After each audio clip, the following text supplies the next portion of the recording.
What's going on, everybody? Hope you guys enjoying your Easter Sunday. We got Cardo W. Jr. here. Wilson Tarpe Jr. The Washington Wizards are coming off a loss of Miami Heat yesterday. This afternoon, they're at Barclays to face the Brooklyn Nets. Washington's losing streak is now up to 5 games. The Nets come into this game off back-to-back losses to the Hornets and Hawks.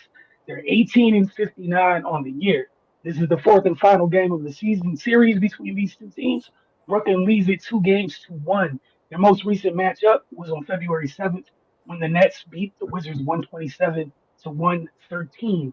The injury report. You make a long story short. The Wizards have 8 players available. The Nets have 10 players available. A lot of folks sitting out for both sides. I'm gonna run through some of the names real quick. For the Wizards, no Champagnie, Vukovic, Trey Johnson, Koulibaly, Trey Young, D'Angelo Russell, Ken Whitmore. The Nets will be without Ben Sarif, Terrence Mann, Noah Clowney, Nick Claxton, and Zaire Williams. That said, Cardell, what keys do you have to this afternoon's game if Washington wishes to end this season series in a deadlock of 2 games apiece?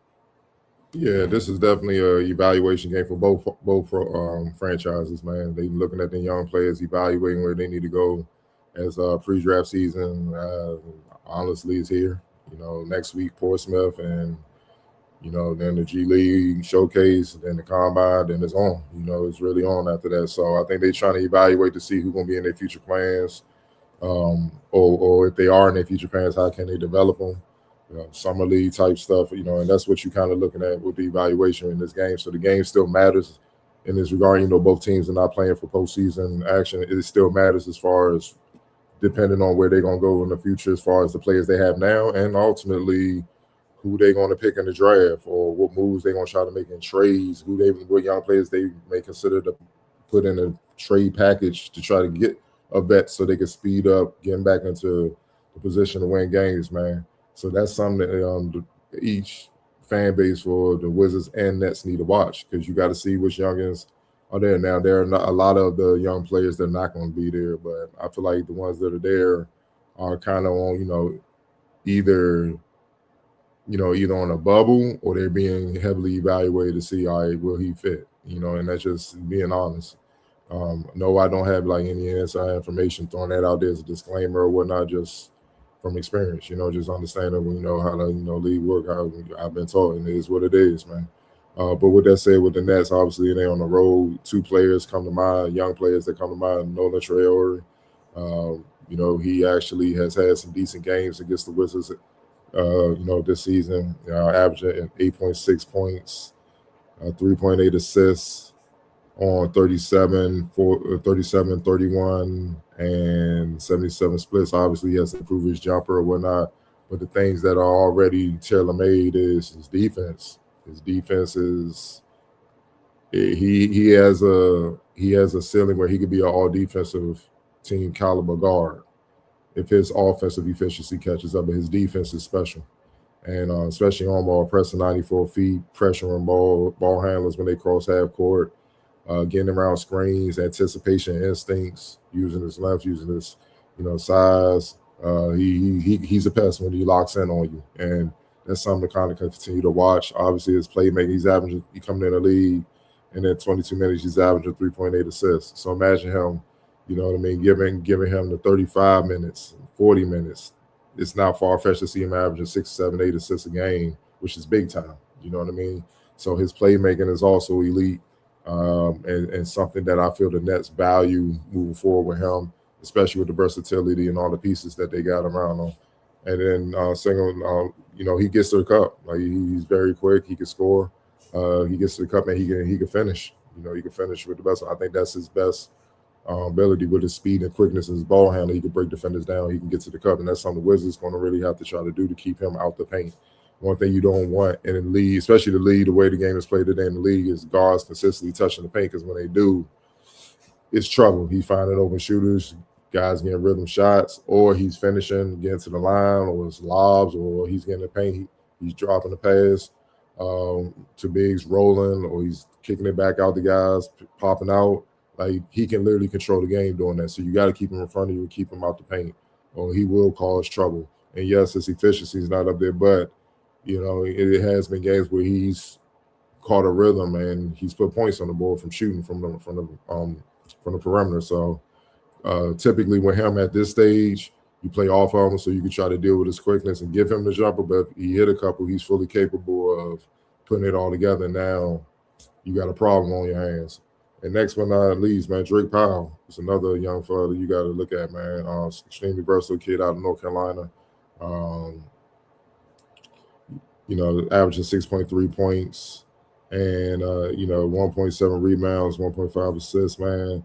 Limited minutes, 20.4 minutes per game, 41% from the field, 29% from deep, but 91% from the free throw line. His thing is more of being a versatile defender. Makes good decisions with the ball, even though he don't normally have the ball in his hands. We've seen that when he came to DC. He had a very good game against them. But right now, his defense is the one that keeps him on the floor. They're trying to, you can tell what they're trying to get him as. It's more of a 3-and-D type of guy where you can defend 1 through 3 and also be able to knock down those corner threes to spread the floor and just make good reads when they run him off the 3-point line. And he's shown flashes of being able to do that. Obviously, he got to build his efficiency. Like I said, this is a game of watching development, seeing what guys can do and what they can be down the road, and he's one of those guys. One-on-one, he's very athletic. He can handle the ball. He can finish myriad of ways. You know, especially when he gets momentum, he'll dunk on you. He's super athletic. I think he thrives better in the mid-range and slash it to the basket. His three-point ball obviously has to improve. I think he's shooting 29%. That's just something that he's got to improve quickly.